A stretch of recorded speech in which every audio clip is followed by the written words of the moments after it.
Okay, you ready? Hello. I'm Krister. I really like your ideas about the coherent systems, but I just would like you to talk about how that could be done. That's my big question. Is that to Kigge?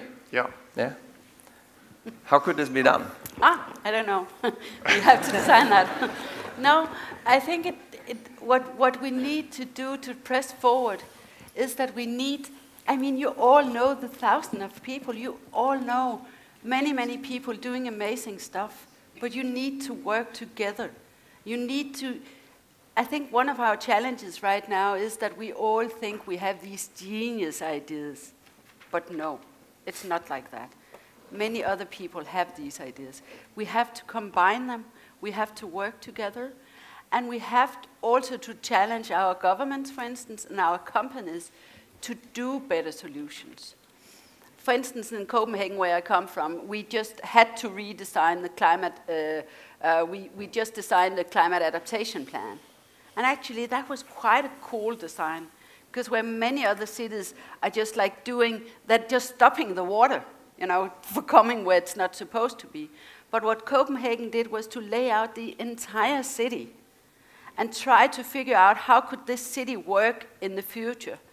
And while making the climate adaptation and stopping the water from flowing, they also created recreational areas throughout the city and limited traffic and changed the whole system of how we see the city. So I think that's what we have to do. And I also feel within decision makers that this tiredness, oh, come on, we cannot have any more nice solutions. We simply have to move it forward. And the second thing would be get the investors going. There's so many, the impact investment portfolio or the portfolio of impact investors grew by 34% in the last decade. It's huge. Get those people with the money who wants to change stuff to engage.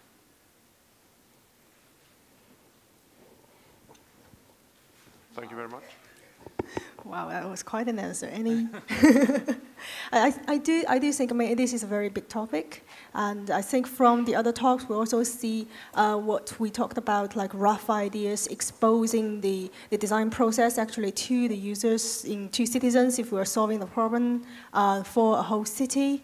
I just wonder if any of you have any comments on, you know, actually design that's scalable, design that's actually like grows, in terms of, like, Airbnb is a global company now. So how do you actually tackle this problem of scaling your solutions into different offices of yours, or if your business grows further, actually, how do you handle that kind of issue? Well, speaking of governments, we have some who are quite in favor of us and others who are fighting us tooth and nail. So a lot of it is around educating. And so we have done both proactive reaching out and trying to create some cities of what we call shared cities, where they have more enlightened government who are interested in trying to understand the sharing economy, embrace it, and understand how it does create more entrepreneurism and a different way of consumption in that city. And then in some cities we have strong unions or fixed mindsets or conservative folks who have laws that are, you know, some cases hundreds of years old. And so we're trying to help them through education, through providing both economic impact studies, by having our hosts talk about what's important to them and how this change in way of working can not only help themselves, but also the city and the guests. And so it's really, it takes a village to really make the shift and to make the change. I'll add one thing on that. Yeah, Mike. It takes a culture, and that's why I was so impressed with your talk this morning, to create that culture within your organization and to have everybody have a common mindset. What we've also found is that that culture can bridge companies, and so we are forming consortiums. I mentioned JetBlue Airlines, Citrix, Nordstrom, we had a common session to train and think and talk about this aging society problem with those 4 companies that Fidelity sponsored. And you might not think that we have much in common with an airline and with a retail store and with a network communications company, but it turned out there are human needs that underlie all of our products. And so it's not necessarily by design, but when that culture starts to spread between organizations, I think we're moving in the right direction. Any comments from Stan? No, that's fine. Do we have any more questions from the audience? Oh, okay. Hi, thank you so much for really interesting presentations. Hello. Very inspiring. My name is Hvid, and I work at a company called Transformator Design. I was just triggered by Kiki's talk. I was thinking about the next step, maybe looking at systems rather than services. And I'd like to hear your thoughts about the actual name service design. Is that limiting what we do? And in that case, what would be a more appropriate name of the next step or what we're actually doing? I don't think it's a wrong name, because systemic design is a different thing. So I think it's about steps, and steps are necessary to move forward. So it was not that they were ever not needed. Product design was needed, service design is and was needed. What I think we have to move forward towards is these large-scale systemic designs. So do not change the world and acknowledge what it meant to the world that service design actually came up, and we became really good at doing that. So that was one small question or answer. Any more comments on the term service design, what it meant, what it does? I think there is a term that's closely associated with service design, is design thinking, and I believe most of people sitting here actually heard of it or kind of knows it or practice it. I don't know if that actually answers your questions. Maybe all we need is more design thinkers in organizations that doesn't really have to work under a title of designer.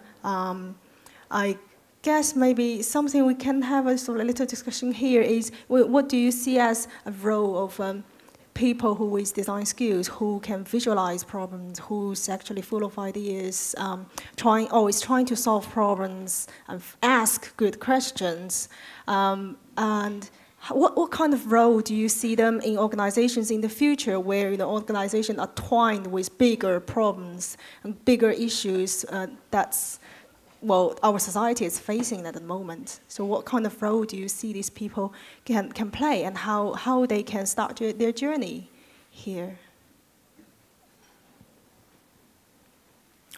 Well, I'll give a quick answer. I don't think the name matters. I think the mindsets matter, and being human-centered and having a bias towards action, and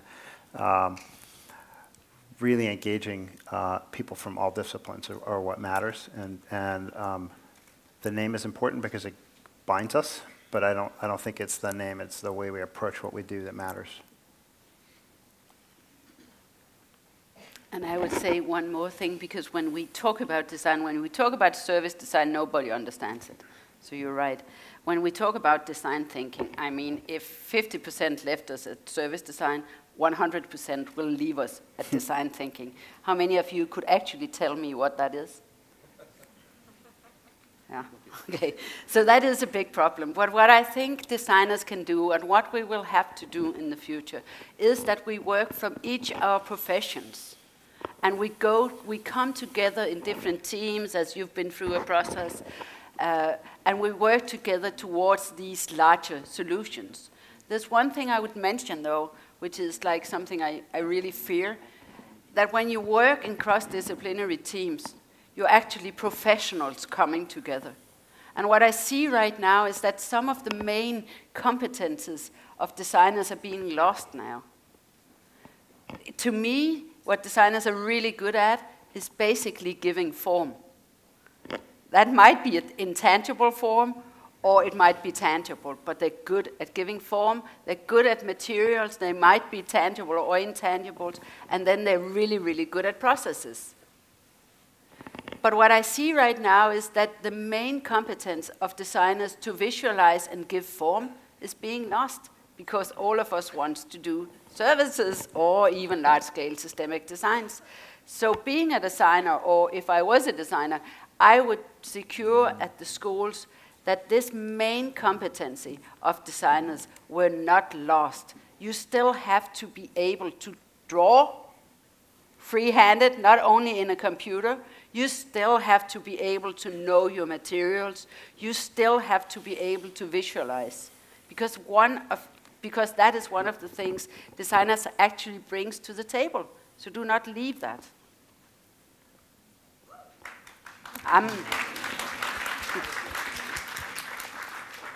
Okay, I got tipped off now. So I think there is a limit of time for questions. I see someone was standing. You will have your next say. I think we'll have one more question from the audience, and then we'll have to look at social media for crowdsourcing good questions. So if you think you have a good question, can you please tag SDGC14 on your Twitter, and then we will crowdsourcing some questions, and then bring up some more at the end of this panel. Okay, so yes, please. So thank you all four speakers for good introductions, but especially thanks to the last two who really brought up challenges. We're here with a community of service designers, and at the conference it's really good to speak about complexities as well and dilemmas. So I'd really have a question to the first speaker about Airbnb.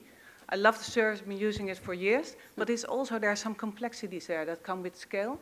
And I think it's really interesting for an audience of service designers to hear a little bit how you deal with those dilemmas and complexities.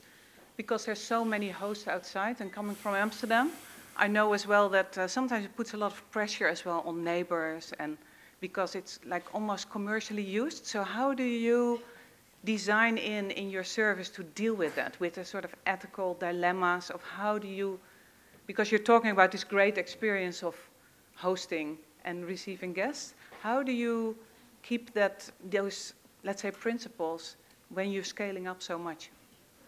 Sure. So as I mentioned, one of our core values is simplify, because it is complex. And so we do try to figure out as we scale and grow, what are the ways in which we can try and simplify things through our processes and through our communications.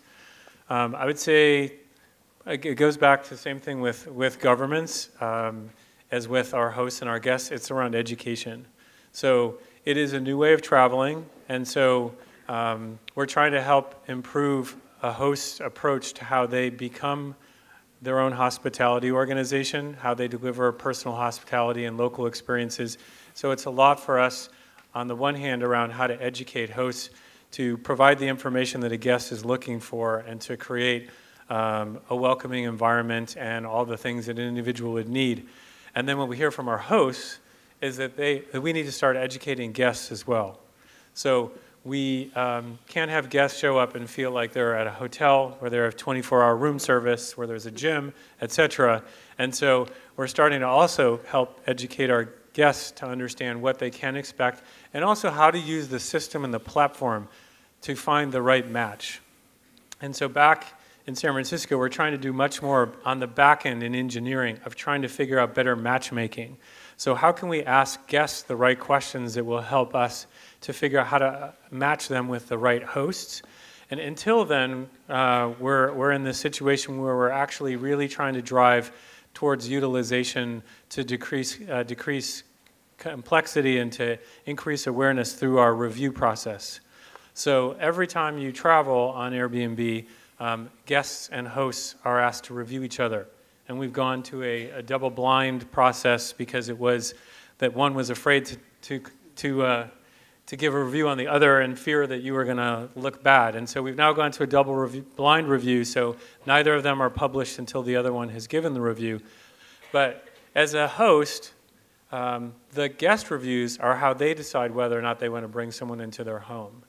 And as a guest, I suggest you go through and read all of those reviews, because it does give you the nuances of a particular listing, whether it's a 5-star walk-up and you've got a log of luggage, or it happens to be on, 52nd and 3rd in New York, and you're trying to get a good night's sleep, and you're going to have a lot of noise outside.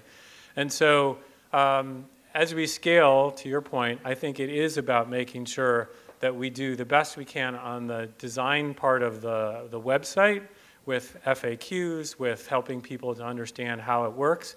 And then with the people side of it, because it's more offline than it is online at Airbnb, it's around making sure we have hosts who know what they're doing and guests who know how to travel on Airbnb. So that's how I'd say we approach that. Thank you. I think we've got a question on the screen now, then that's for Fred. It's about listening. So it says, have you managed to make your management team better listeners, or is it just in your department? So again, I think it kind of comes back to this scale. We kind of hone on this scale thing now. So your team is good at listeners. Is it scalable? Is it actually something that you can grow as an organization? It is, and we have.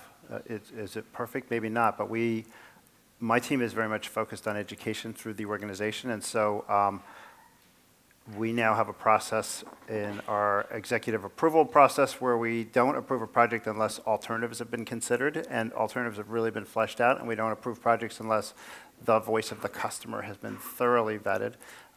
We also do a thing that we call user testing parties.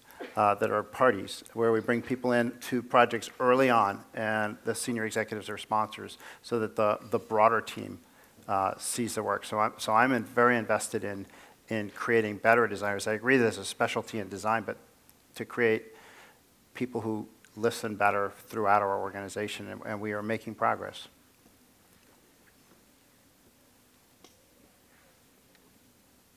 Ooh, okay.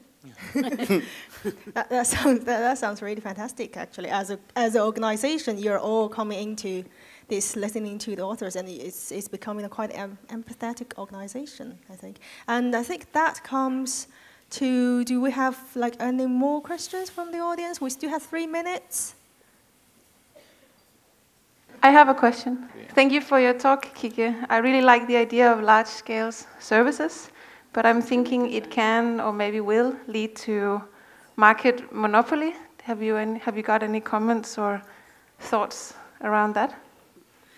I mean, if there would be anything that would give us all global health, I would welcome it, be that a monopoly or not. No, I don't think it works like that, because I think basically what works really well now is that when a lot of people work together, that's basically what you do at Airbnb. You have a lot of people coming together, bringing the best they have. And I think that's the kind of solutions we're going to have in the future. So I do not fear that. I think that people are much smarter than for that to happen when we do the large-scale systemic designs. And I don't see it as a world big system, a grid that's put down on top of all of us. I see it rather as a consideration between all the solutions made and a connection between the solutions made. So it's not like a big brother system watching you. It's about pulling together all the knowledge, all the experience we have, and all the forces, be that investment, be that companies, be that organizations, that can actually address the same problem and try to solve it together. So I do not fear it at all. Wow, well said. Okay, I guess now we're going to hear the story from a lawyer to follow up that. So I guess when I was just thinking about, I think, what service design adds to the process, and I was thinking about what I think I took the most away from studying law was the ability to ask questions and to be able to spot issues. And it seems like that is a skill that service design, I think, adds to the overall conversation and how you can get colleagues to think more about asking the right questions and being able to come up with solutions, but first by asking the right questions. Oh, thank you. Any more questions? I have a microphone here. Where are you? Sorry. Hi. Yes. Okay. Hello. Here. My name is Shin San. I'm a design consultant based in San Francisco. I have a general question to everybody. How do you measure the success of the service design? In other words, how do you kind of justify your investment on the service design to the executives? What's some of the index that indicates the success of service design? Was that for me? I can. Anybody? Thank you. Yeah, I'll start. It's hard because everybody wants to take credit for improvements in your net promoter scores, but you do have to break things down. And part of listening is also defining clearly what it is you want to accomplish with a project, and being analytical and understanding whether you show signs of progress in the right direction. And then part of it is some faith that what you're doing is the right thing, and that has to come from senior leadership that strongly believes in the direction that you're taking. I'd say one of the ways we're looking at it is, to answer the question around scaling, is as we grow, we have no intention of trying to grow the size of our customer experience team at the same rate of growth as our business is growing. And so one of the things we're looking at is what we call our contact rate. So what's the number of times per transaction that we have people contacting us to try and understand our system or our processes? And so it's a combination of all different parts of the organization working together on how we create a more seamless, more understandable design of what our process is, so that as we scale, the amount of time people need to contact us goes down because it's very clear, either from the website or through our host and guest interaction. So that's one way we're looking at measuring. I think the companies, for me, that really get it understand that this is a true paradigm shift of thinking about the customer before they think about the prospect. And they look at from where I come from, the little things that they do that makes their brand unique, that brings people back, and not only brings people back, but gets people talking about the brand as the ultimate investment. Because people that come to a brand because they've been referred to Airbnb, they're upwards of 4 times as valuable as a regular customer, because they tend to stay as a customer twice as long, and they refer twice the amount of people. So I think overall it's a shift. I don't think you can convince people just mainly on ROI. It's making that shift to think about the customer first. Okay, I think time is pushing, and I think before we finish everything, can we have just a large round of applause for all 4 speakers on stage today?